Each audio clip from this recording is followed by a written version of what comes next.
Uh, Good afternoon, everyone. I believe it's just gone 3 o'clock. So I'd like to declare our AGM for Spinal Cord Injuries Australia open. Sorry, good. Hold it closer. I'd like to firstly welcome our visitors, our members, staff, fellow directors and those people watching online. And Peter, we have any apologies? Yes. Thank you, Tony. We have quite a few apologies, so bear with me. We have apologies from Kate Melhopt, Patricia Gray, Clive Miller and Priscilla Miller, Trevor Robinson, John Daisley, the Honourable John Ajaka MLC, Trevor Renetz, Andrew Greenaway, Kimmy Kwok and Wayne Churchill. Thanks, Peter. And Patricia Burns. Now, next on the agenda is the President's report. I'd just like to refer you to our annual report for my report. I don't think you need me to read that to you. And our profit and loss account, balance sheet and report of the auditors. That also is in the annual report. Do we have any questions on the profit and loss on our accounts, please? No, it's all in the annual report. And election of directors. Peter. Thank you, Tony. We have two representatives here from the Australian Electoral Commission, Chris and Effie, who have run the election for us in a very efficient and fantastic way. So thank you very much for that.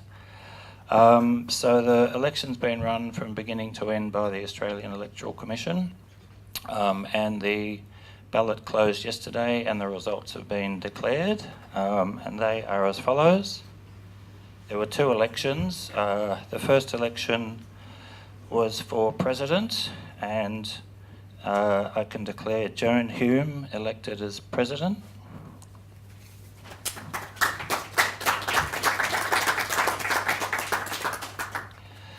And the second election was for 5 positions of director, and the people elected to those positions were David O'Brien, Mark Tonga, Tony Varrell, Brad O'Hara and Ed Watts.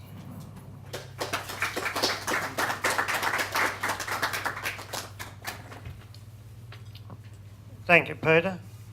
Now, appointment of auditors. Back to you again. Thank you. This is really just on the agenda, not really for a vote, but just to note that PKF Lawler, who have been our auditors for the past couple of years, are going to continue in office for the forthcoming year. Thank you, Peter. Next item is business on notice, and our there's one special resolution. Do I read the resolution out, Peter? Right. So,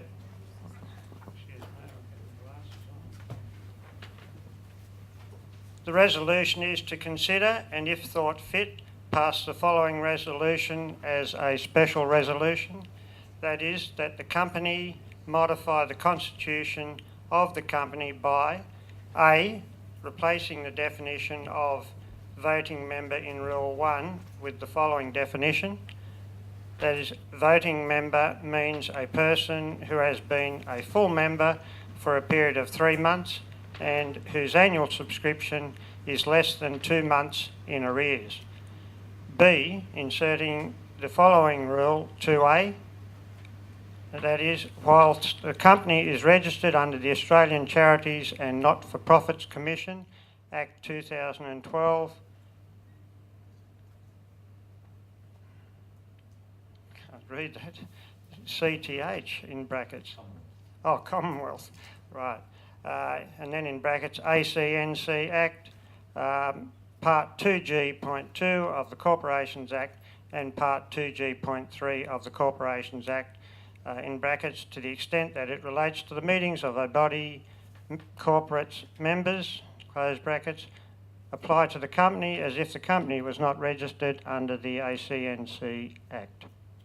So, Peter, the results? No, we haven't put it to a vote. Before we do, now we've got a mixture here of voting members and non-voting members and visitors. So when you arrive, the voting members are asked to sit on this side of the room, i.e. this side of the pole and the camera. So can I just confirm if there's any voting members on this side of the room and any non-voting members on this side of the room? You all know who you are. So basically the vote is for people on this side of the room. So if we're happy to put it to the vote, can I ask for a... Joan's got a show of hand. Some people were going to put proxies in. What's happening about the proxies? The Australian Electoral Commission has tallied the proxies. I have that result here.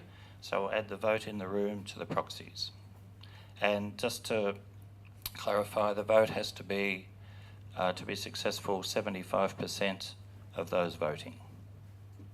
So are we happy to put that to a vote? Just in a nutshell, what is the actual vote trying to achieve, either for or against? Okay, there's two propositions. One is that when someone becomes a new member, currently they have to wait about 6 months until they can vote.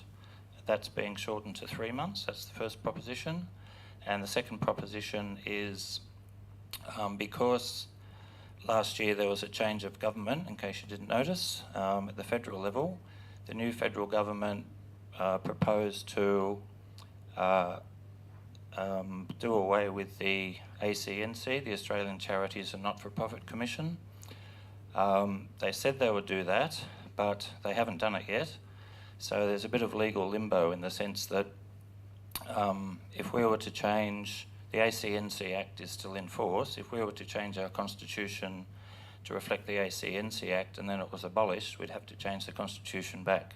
So our lawyer's advice is to insert this paragraph into the constitution, which covers us in the event the ACNC continues or in the event the ACNC is abolished, given the political uncertainty around that item.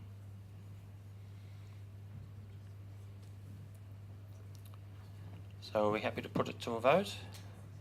Les will count the votes, and as I will, so are you happy for me to call for the vote? So those in favour of those resolutions, show of hands.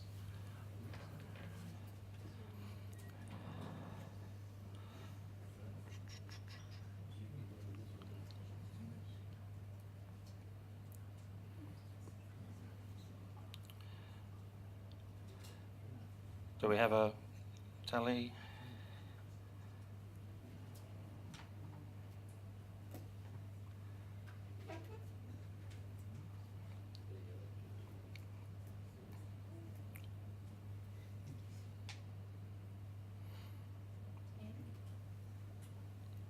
There's more than 10. Yeah. There's 3 in this row.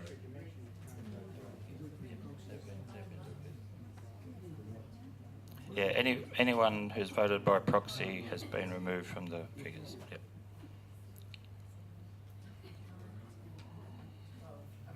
$12, yep, okay. Thank you. And those against? Oh, we should have done that first, okay. So based on that, with 12 votes in the room, and from the proxies 58 votes for and 7 votes against, we can declare that carried. Thank you very much, Peter. Right, so that takes care of that. Now we've got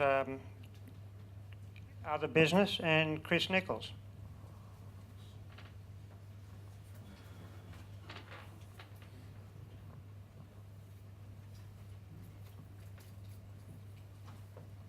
Thanks a lot.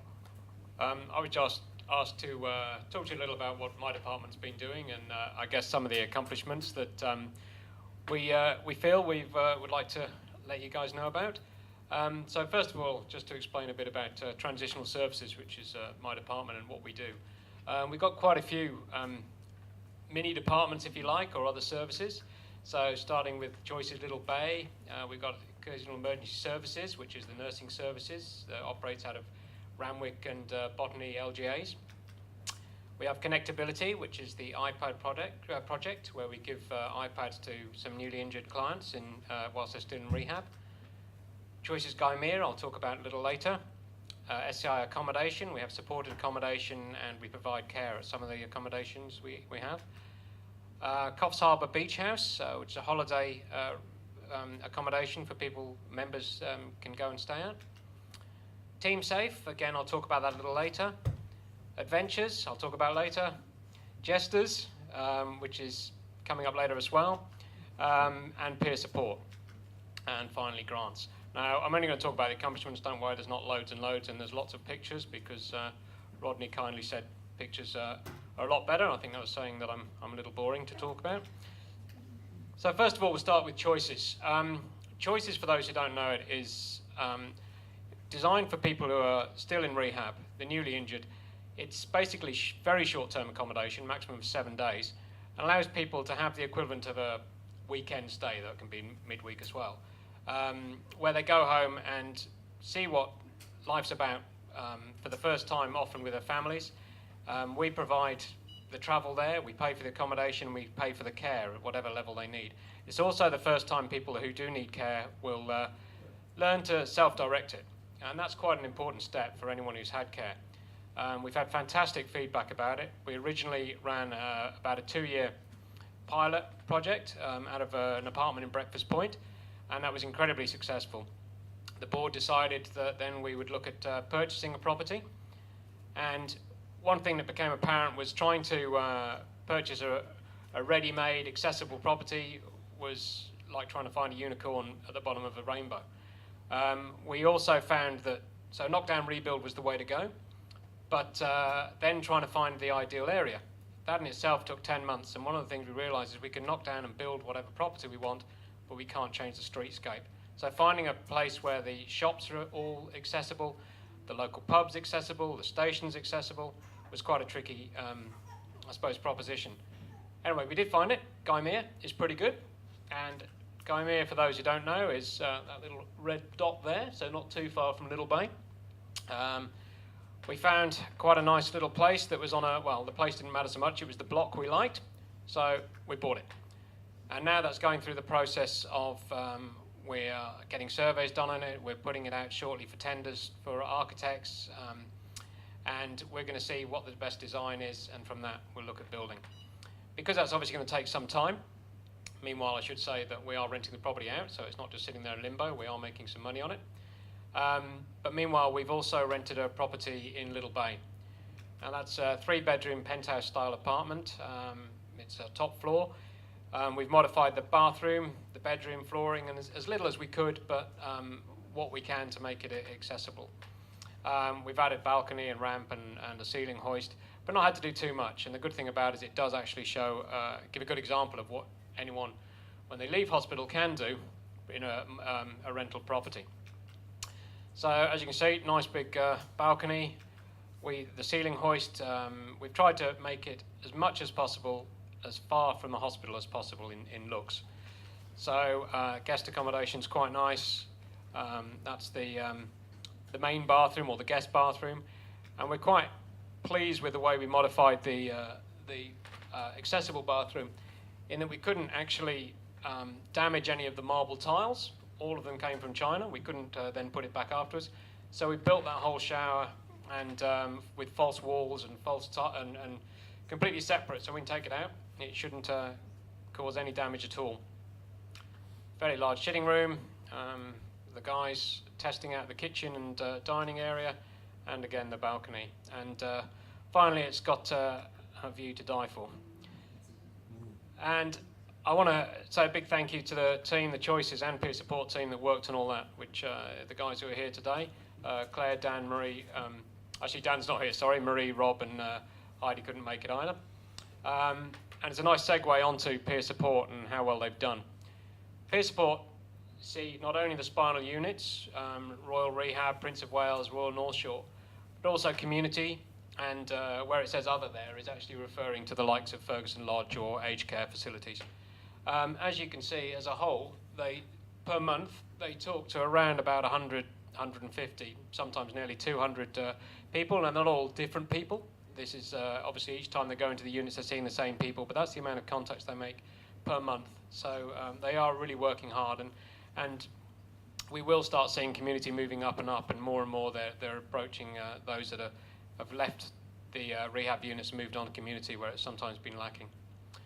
They also do, the education officers also do an awful lot of education sessions, particularly in Prince of Wales Hospital, but we're about to start doing them in Royal Rehab as well. A whole range of them, but now it's got to the stage where the clinicians have finally realised that it's actually pretty good for the guys who are actually doing this thing to explain how to do it. So much so, in fact, that we're starting to actually write the various sessions, the education courses, and it's a lot more people-centred rather than medical-centred. Moving on to grants. Briefly, I just want to say how many grants we've given out year to date. That doesn't include this month, so that'll be about another 30,000-ish this month. But total applications, we've had 164 this financial year to date, and that's about 270,000 that people have applied for. Now, if I take out the ineligible ones, which were for various reasons, people haven't supplied quotes at all or don't really know what they're asking for, that shows that on the whole, we pay out about 2/3. So it's quite a high success rate. More and more popular these grants get, however, obviously the more and more applications we get. One important thing is the way we prioritise. Our main goal is to prevent people having to go back into hospital. So people who require certain equipment, for instance a pressure care mattress post-surgery, will take priority. Also those who need equipment to prevent them being bedbound. People in aged care facilities, for instance, aren't entitled by unable to get wheelchairs. They can't afford one, the aged care facility can't afford one, they're bedbound unless someone like us helps. So these are the type of things we're prioritising, and we do see a great need for it. So moving on to Jesters, I mentioned about earlier. Jesters is an in-hospital program that the peer support guys run. This is to prevent boredom and has become incredibly popular. We're doing it both Prince of Wales and Royal Rehab now. People are actually really looking forward to it. We tried different types of entertainment, but it's definitely singers and musical entertainment that's preferred. So we've now got a list of fairly regular but also varied bands and groups. This is just a few of them, there are more. And it's great the feedback we're getting from that. One of the other great, I suppose, accomplishments is TeamSafe. TeamSafe had existed some time before. It was an accident prevention scheme where one of our members, our staff will go and talk to various industries. At the moment it's been particularly building industries, but also schools, and about injury prevention. Building are particularly keen on guys working at heights getting this message. You can see some of the people we've spoken to, some large companies, Leighton's, Australian Aerospace, Built, Aurora, and we're getting a lot of repeat business. So already lined up, or in the process of being lined up for the end of this year and next year. You'll see Built and Aurora are still there. But we've got quite a few. We've got a school just coming up next week. We're quite interested in this TOIP, which is the Traffic Offenders Intervention Program. This is run out of PCYC.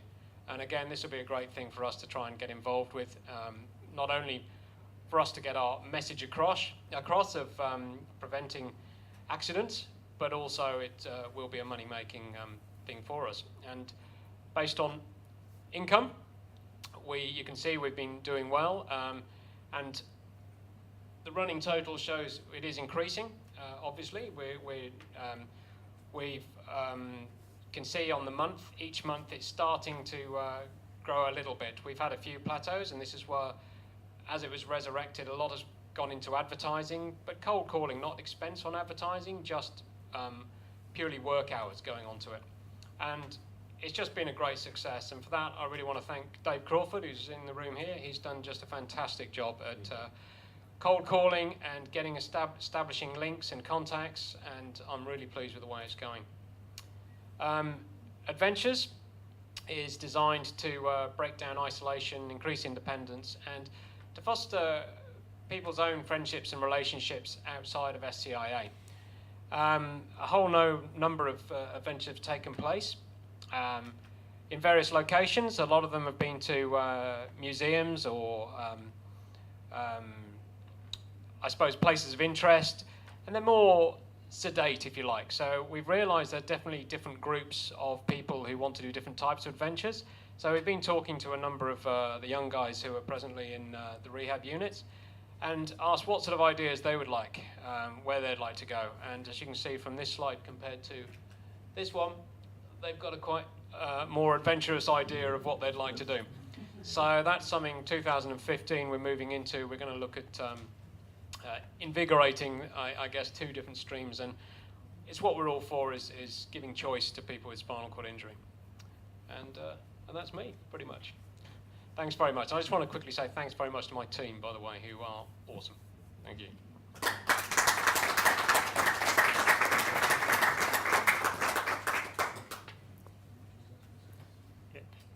Thanks very much, Chris. Before you go, has anyone any questions for Chris? Hi, John. Yeah, I just wanted to ask about the grants program, if I may. Yeah. What are the major criteria for deciding who gets a grant and who doesn't? You know, then is it? Sure. Could you just tell me? Absolutely. What the guidelines are and who decides? Is there a team? that Yep, decides there's a or- team. We have a panel. Now, the main reason, the main way we do it is, first of all, we check eligibility criteria. So it's aimed at people who really need it. So those that are compensable aren't eligible to apply, or if the item they're applying for is covered by some other scheme, be it an Enable or Job Access, for instance, some other government scheme. That's the main one. Plus, they have to be a member. That's part of the eligibility. What we do generally is we have 4 piles. We have one that's definites, definitely going to be approved because of the type of item they're after. Then we have the next one, which is probable, the next one's possible, and the next one that's unlikely. What we basically do is we go through the pile of definites based on the type of thing they're after and how it's going to benefit, and is it definitely disability specific, and they get approved. Alex, sorry, I should have said we have a certain allocation of funds per month. When those are done, we'll move on to the probables. And if we have money left over, we'll move on to the possibles. If we have money left over, then even those who are unlikely get lucky, providing it wasn't a ridiculous request. We have had some requests, for instance, of someone saying, my wheelchair has been broken, I'm not covered by anything, it's desperate, and I need $400. On the other end of the scale, we've had someone saying, yeah, I'm going on an $18,000 cruise, and I would like an extra $2,000 to tag on Singapore. And these are genuine. So these are the kind of, this is what I'm just trying to say, the different end of the scales, definites versus highly unlikelies, or in fact, hell's no. So I think that's the kind of way we do it. That's the best way. I have recently tried to explain the difference between holidays and respite, which there is a considerable difference.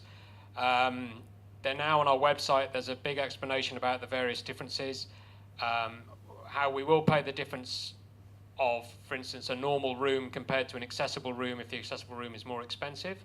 But people need to state who is getting the respite. If it's going away and I'm getting a respite from staying at home, that's a holiday. That's not a respite. So we're trying to be more strict with that, mainly because we're getting more and more applications and we simply don't have the funds, and there's a lot of people with a great deal of need. I should also add that obviously those that have had funding, each financial year you're allowed to apply, but those that have had funding every single year, depending obviously on what they want, are less likely to get it compared to someone who desperately needs something and has never had funding before. Because we're trying to share the love, and we just want everyone to get as much as they can. Quite often we will see someone asking for 4 or 5 things, and we might approve 3 of them. And people can still reapply again within the same financial year if they haven't used their full quota of $2,000. But we're also clamping down on I guess, the likes of people who have gone to JB Hi-Fi and come back with a quote of 10 different things that add up to exactly $1,999. And we get quite a few of those as well. Okay. Can you just explain to me your appeal system? Sorry? Appeal system? There's no appeal system as such because what you can do is you're able to reapply the next month. If there is something that's definitely not covered, it will be explained as to why it isn't covered. And because like any grant application for any government or anything the same as we apply for grants ourselves for various money for SCIA, there isn't an appeal system. It's purely up to the decision of SCIA or the panel. But people can reapply. And I do encourage, in fact, the letter goes out, it does say, feel free to reapply, because you might get lucky and it's unlikely, but only 10 people will apply the next month. And in which case, because you refused previously, doesn't mean to say you'll necessarily get you won't get approved the next month. But we do, we often phone people up as well and explain why it's something that's not covered by the grant system. Okay.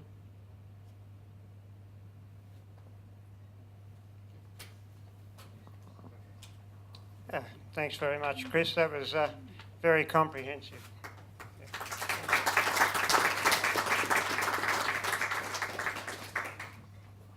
Now, before we close, are there any other questions, comments, or otherwise that before we close the meeting?